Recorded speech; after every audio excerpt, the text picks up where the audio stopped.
bismillah yakfini adana ya allah sabi baqa abin bifika ya allah ya man lahu al-amru ya man la sharika lahu wasi wa ma lil wa'ad livika ya allah وجاتك اليوم يا رمان منتجيا فوزي بما ستوسي دنياك يا الله أنت رئيم راسي أرجو برحمتي ألا ألاقي درا منك صاحب الجلالة ملك المملكة المغربية أدام الله عزه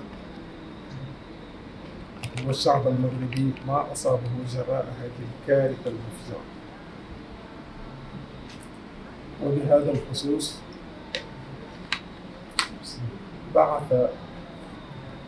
صاحب الفضيلة الشيخ محمد بن منتخى الخليفة العام للطريقة المغربية هذا برئاسة ابن عمه الشيخ عبد الصمد ابن الشيخ شعيب مبكي ابن خادم رسول مؤسس الطريقة المغربية. بعث صاحب الفضيلة هذا الوفد لتقديم واجب العزاء والمواساة نحو أشقائنا، نقول أشقائنا المتضررين في هذا الزلزال المدمر، وأيضا تصميم مساهمة رمزية إلى سعادتكم باسم الطريقة المغربية. هذا هو سبب الزيارة. ونختم هذا الخطاب بقراءة بيتين من قصائد الشيخ القديم مؤسس الطريقة المغربية: واشفي جميع المسلمين عاجلا ثم قهم خوفا وحزنا آجلا ونجهم وعافهم والطف بهم ولا توافقهم بالكفر ذنبهم. هكذا نرفع أيدي التضرع سائلين المولى عز وجل أن يرحم الموتى ويخفف العناء عن المتضررين، وأن يحفظ المملكة المغربية الشريفة ملكا وشعبا وسائر بلاد المسلمين. السلام عليكم. Excellence, Monsieur l'ambassadeur, je m'en vais tout d'abord vous présenter la délégation que l'honorable Khalife général des Mourides, Serigne Mountakha Mbacké, a voulu envoyer auprès de vous, auprès de Sa Majesté, le roi Mohammed VI, que vous représentez ici. Il nous a demandé d'être conduit par son demi-frère, ici présent, l'honorable Serigne Abdou Samad Mbacké, fils de Serigne Chouaïbou, lui-même fils de Khadim Rassoul. Il est accompagné par Serigne Chouaïbou Mbacké, qui est le fils du Khalife général des Mourides, Serigne Abdou Khadir Mbacké, votre vieille connaissance, qui joue les intermédiaires entre lui et le royaume chérifien, et moi-même, Khadim Diop, son secrétaire général. Donc, le Khalife général des Mourides, Excellence, en composant cette délégation, a voulu en son nom propre et au nom de toute la communauté mouride et musulmane présenter à Sa Majesté, le roi Mohammed VI, que Allah le protège, ainsi qu'au peuple frère marocain, ses sincères condoléances à la suite du terrible tremblement de terre survenu dans la nuit du vendredi 8 septembre dans votre cher pays frère et ayant occasionné plusieurs pertes en vies humaines. L'honorable Serigne Mountakha prie que Allah accueille tous ceux qui ont perdu la vie en son paradis Firdaus. Et il prie également qu'il aide le peuple chérifien, nos frères en islam, à surmonter cette épreuve très dure qui appelle de tous les musulmans leur solidarité à l'endroit du peuple marocain. Pour marquer sa solidarité agissante et celle de toute la communauté, le Khalife envoie vers vous, Excellence Monsieur l'ambassadeur, cette forte délégation conduite, comme je viens de le dire, par son demi-frère ici présent, Serigne Abdoul Samad Mbacké, qui vient vous apporter réconfort moral, mais aussi un soutien symbolique d'un montant de 100 millions de francs CFA en guise d'assistance aux sinistrés qui sont nos frères en Allah. Il formule en même temps d'ardentes prières à l'endroit du peuple marocain afin qu'il se relève de cette épreuve et continue sa marche vers la prospérité sur le chemin tracé par les hommes de Dieu que nous avons en commun et grâce à qui nous sommes unis par la foi. Voilà les propos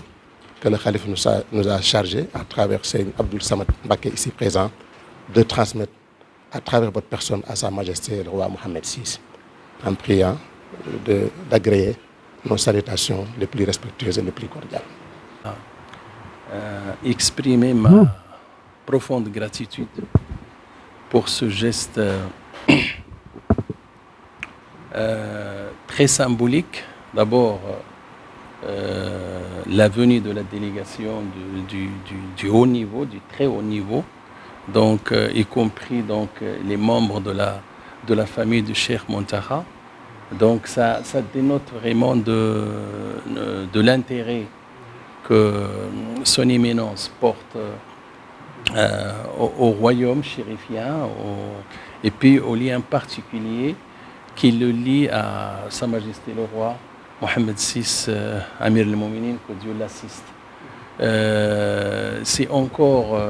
un symbole de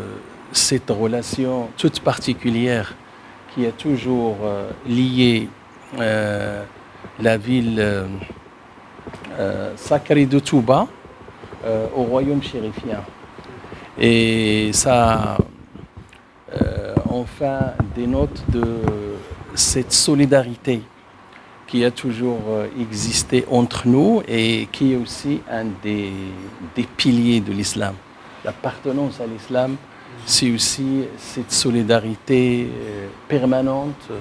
cette solidarité agissante entre musulmans là où ils sont. Donc je crois que cette démarche est à saluer. Est à saluer, bien qu'il soit tout à fait naturel dans nos relations quotidiennes, mais cette démarche donc est vraiment la bienvenue et elle est appréciée et nous sommes vraiment fiers de cette relation toute humaine, spirituelle, mais aussi de ce soin particulier que chacun apporte à l'autre. Donc vous êtes en train de nous dire que vous n'êtes pas seul, que nous sommes avec vous. Et je voudrais aussi dire que dès le début, son éminence s'est adressée à Sa Majesté le roi Mohammed VI, Amir al-Mouminin, en lui adressant, donc en lui envoyant une lettre de condoléances dès le début. Donc, et je crois que la boucle est bouclée, comme on dit, et les faits sont là. Et nous vous disons toute notre reconnaissance et toute notre considération. Et je vous demanderai de transmettre à son éminence vraiment les remerciements les plus chaleureux de Sa Majesté le roi Mohammed VI, Amir al-Mouminin, et aussi lui transmettre les salutations fraternelles de Sa Majesté le roi Mohammed VI, que Dieu l'assiste. Nous sommes, nous, encore une fois, merci pour cet élan de solidarité admirable. Et Inch'Allah, qu'Allah protège nos deux pays, le Sénégal et le Maroc, et qu'Allah protège nos leaders, et qu'Allah donc nous rassure dans nos pas et nous permette vraiment d'aller de l'avant sur le plan de la paix, de la sécurité, de la prospérité. Wassalamu alaikum wa rahmatullahi ta'ala wa barakatuh. Alhamdulillahi rabbil alamin wassalatu wassalamu ala al-hadi al-amin sayyidina mawlana Muhammadin al-makin wa ala alihi wa sahbihi dhawi ridwani wa tamkin. Assalamu aleykum wa rahmatullahi taala wa barakatuh. Bokki jullit yëpp noo ngi leen di nuyu. Tey nag ñu ñëwoon fii ci ambassade Maroc ci ndigalul Cheikh Mouhamadul Muntaqa mi fi toogee jataayub Cheikhul Khadim fekk fi ambassadeur bi ak ñi mu àndal ci liggéey bi ngir yëkkati njaalum sëriñ bi teg ko ci loxoom ak ndimbalam loo xam ne lu tuur la ci li mu yéene mu dem ci kilifa ak Maroc gépp ak njabootu Maroc gi nekk fii ci Sénégal ak ga nekk foofa njaal mu matale moo xam ne da koo jëmale ci réew moo xam ne ak Sénégal dañoo bokk di dëkkandoo di ay doomi ndey te yàgg lool te ànd bi rafet naka jekk mu waxoon ne nag nañ ñëw fekk ne jiitaloon na ay leetar yooyu njaal ba mu egsi woon ci ñoom waaye mu yebaloon ma ne naa ànd ak njaboot gii sëñ Chouaïb bu di doomam sëñ Abdul Xaadir sëñ Chouaïb bu Bass Anta Ñang ak sëñ Xaadim mii di jarbaatam tey secrétaire am ak mboolem délégation bi ñu ci ànd ngir ñu jëmmal ko fi ngir tiisu metti wi ak nattu bii nga xam ne ku ne xam na ne jullit nattu lay am waaye mbugal moom ci ñi gëmut yàlla la jëm kon nag li am nattu rek la muy ñaan nag sun borom mu teggi nattu boobu te jàmmal leen te may leen tawfiq ak mucc di jaare ñëpp di nuyu bu baax a baax ambassadeur bi di rafetlu taxawaayam ak taxawaayu kilifaam gi mu fi nekkal noo ngi nuyu ñëpp di sant ñëpp wasalaamualeykum wa rahmatullahi wa barakatuh. بذاك يا باسط الأعمال لي بريدا فاذكر مباسطتي دارين يا الله بذاك يا باسط الأعمال لي بريدا فاذكر مباسطتي دارين يا الله قبلت يا قافل الأداء لي وما لو لخير نهري بقفل منك يا الله رضاك يا رافع الدارين مرتبتي بلا انقفال بفضل منك يا الله